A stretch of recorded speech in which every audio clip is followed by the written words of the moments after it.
Huyu ndiye kutoka pesa majority leader bunge la wananchi Jacaranda, Kenya and abroad. Madam Speaker, wacha nizungumzie hizi mada mbili ambazo umeleta kwenye floor leo.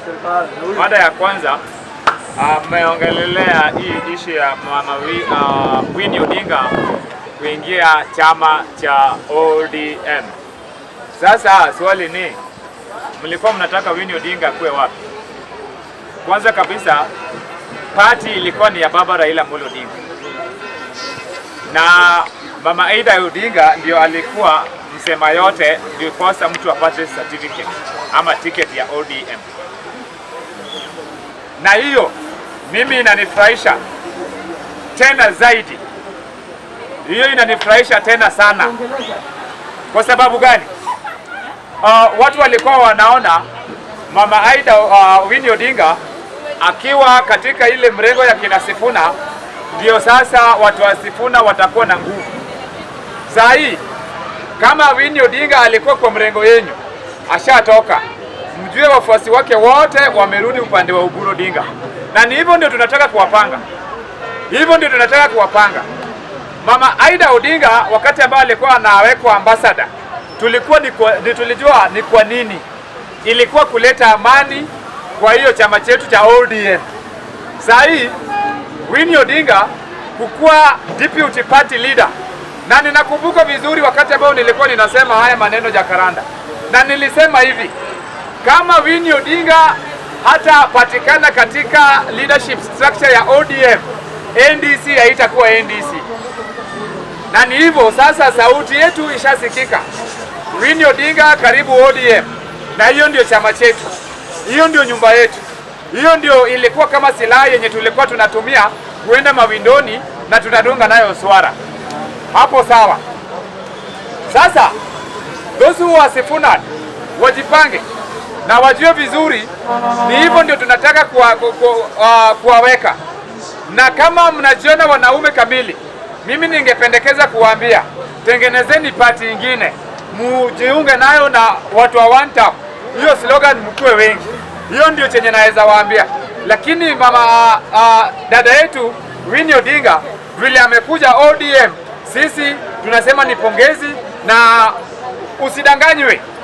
Winnie, bado nilisema na ninazidi kusema, usidanganywe ati unakuwa nominated kwa city yoyote hapa Nairobi. Usikubali kukuwa nominated ama appointed kwa city yoyote hii Kenya. Tunataka ufike kwa ground. Wewe ndio tunajua, tena tunatambua ya kwamba the political spirit ya baba Raila Amolo Odinga iko kwako. Tukikuona kwa ground, enda usimame pale Lang'ata, kwa sababu Jalas anakuja kama senator. Huyo ndio super sub wa Sifuna. Atakuwa senator, wana Nairobi wapende wasipende. Jalas anakuja kuwa senator.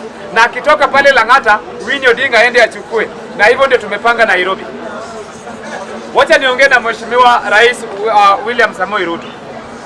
Rais William Samoei Ruto, nakutambua na mimi huwa ninasema nitakusupport, lakini wakati wowote ambao utakuwa umefanya makosa, mimi nitakukosoa. Upende usipende, ukipenda unishike. Hauwezi niambia president wa Jamhuri ya Kenya, the president of the Republic of Kenya anasimama juu ya gari alafu anaanza matusi. Kwani si tuko na law, tuko na constitution? Kama ni kweli Rigathi Gachagua alitia mimba under age akamuoa, si apelekwe kotini? Mbona atuambiwe inatuhusu na nini? Hiyo sasa inatuhusu na nini?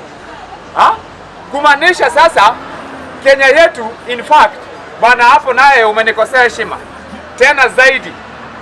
Hauwezi niambia kazi yako unaenda Western na watu Waluya. Ebu nataka muone hivi, rais akuje pale Nyanza atukane tu kiongozi mmoja pale Nyanza, mawe yenye itamkuta juu ya gari hata amini. Na nyinyi viongozi wenyu wanatukanwa na mnapiga shangwe, mnapiga makofi. Kwani mko na akili gani? Kiongozi wenyu anatukanwa na mnapiga makofi, tena mnafurahia, mnacheka, mnapiga nduru. Inawahusu na nini? Badala ya kuwauzia sera zake za 2027 kuendelea mpaka 2032. Yeye anakuja na matusi. Ndio tunajua. Tunajua Rigathi Gachagua naye ni pepo. Hapo hata kama alisema ile haiko ni matusi. Ile ya wakina Matiang'i ndio naona ni mbaya. Lakini kusema Rigathi Gachagua ni pepo, hiyo naye si matusi, ni kuwakumbusha Wakenya ya kwamba Rigathi Gachagua ni pepo.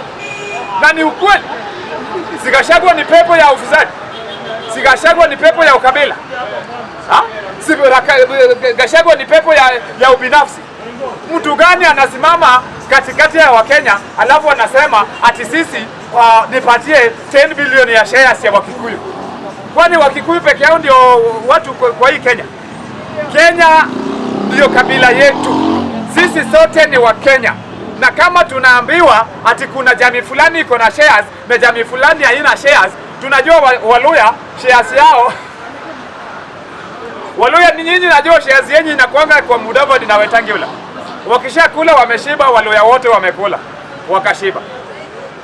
Rigathi Gachagua anaitisha shares ya Wakikuyu.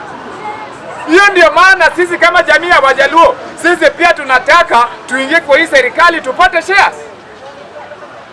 Wakamba, shares zenyu nani yako nazo? Sasa hii Kenya tumesikia Kenya imekuwa Kenya ya shares. Kila mtu, kila kiongozi anazungumzia shares.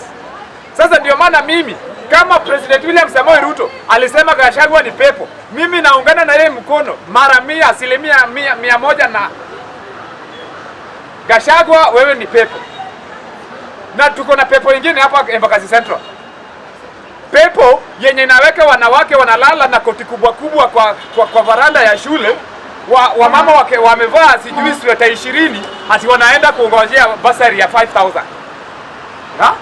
Sasa hii pepo ya ukabila pia inatusumbua hapa Embakasi Central. Ndio maana ninasema mimi eri Wakikuyu wengine.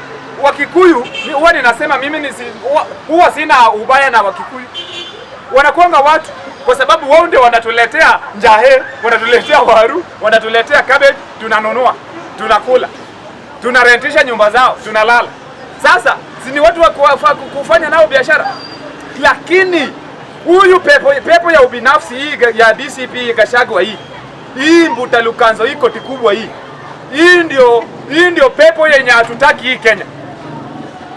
Wakikuyu wote si wabaya, lakini hii pepo moja nilisikia rais akimuita pepo, na ni pepo ya ukweli. So wewe pepo kama Mount Kenya, na hiyo Dirty Condom party yako, hiyo party yako ikuwe ya Mount Kenya. Mimi nisipate hata MCA yeyote akisimama MCA kule Nyanza na party ya DCP, tutachoma nyumba yenu. Ukichukua party ya DCP uingie nayo Nyanza, nyumba yenu tunachoma. Gachagua akupatie shamba, akujengee nyumba ukae huko Mount Kenya. Hatutaki watu wenye wanaendeleza mambo ya ukabila Kenya yetu. Hatutaki ukabila. Kenya is our country. Na kwa hivyo Kenya ndio kabila yetu. Mimi kabila yangu ni Kenya. Niko tayari kufanya kazi na Mluya awe president. Niko tayari kufanya kazi na Mkisii. Niko tayari kufanya kazi na kabila yoyote, lakini sio hii Mbuta Lukanzo. Hii naye hapana. So mimi ninawaomba wananchi ama wakazi wa Embakasi Central, tafadhali hii pepo ya Embakasi Central pia muangalie vizuri. Muone vile ikifika 2027 Embakasi Central inaweza chagua mtu mwenye hana ukabila, mtu mwenye anajua kabila yake ni Kenya, na kila Mkenya ako na haki ya kupata maendeleo. Nikimalizia, William Samoei Ruto pamoja na experts wa ODM, mimi nataka kuwaambia kitu kimoja. Hata kama ODM ni chama yetu, lakini nilisema ya kwamba mimi hakuna wakati ambao nitasema yes. Mimi si mtu wa kusema yes sir, hata kama wengine wanalala njaa. Experts wenye walitumwa kwa serikali ya Ruto, wakina Mbadi, wakina Opiah Wandayi, kazi yenu amfanyi kazi, na ni nyinyi ndio mnaenda kuangusha William Samoei Ruto.